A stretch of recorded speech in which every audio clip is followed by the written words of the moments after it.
लागतानी नहीं के। अरे अरे अरे अरे ई का करत रह दूसरा के धन तू तो धई देला मीस के। ना कहीं ऊंच नीच हो जाई तो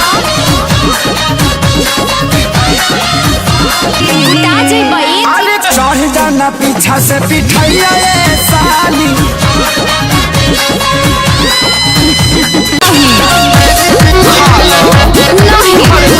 देखिए जीजा जी हमकी मिठाई पसंद नहीं ना कहीं ऊंच नीच हो जाई तो। साली हो खाला के सजाना बेजोड़ दी जीजा। काहे जीजा जी गोड़ लागतानी नहीं के। अरे अरे अरे अरे ई का करत रह दूसरा के धन तू तो धई देला मीस के।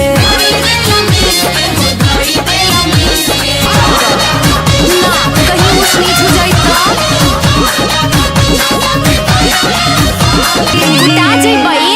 चढ़ जाना पीछा से पिठाइया साली।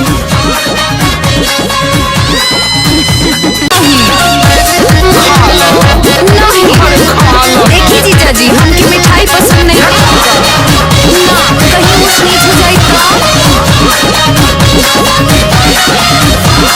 साली हो खाला के सजाना बेजोड़ दी जीजा। आए हिट मशीन तहर होली खिलावल याद रहे। हर साल खेले ये पर याद रही।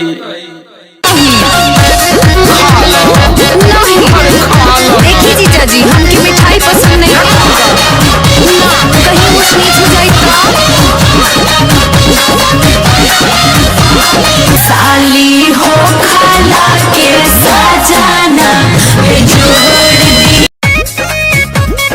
काहे जीजा जी गोड़ लागतानी नहीं के।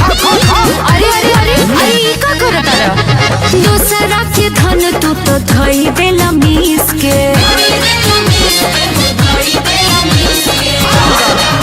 ना कहीं ऊंच नीच हो जाई तो।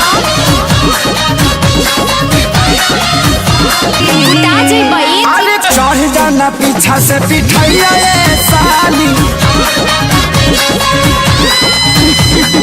जाए हिट मशीन तहर होली खिलावल याद रहे। हर साल खेले ये पर याद रही।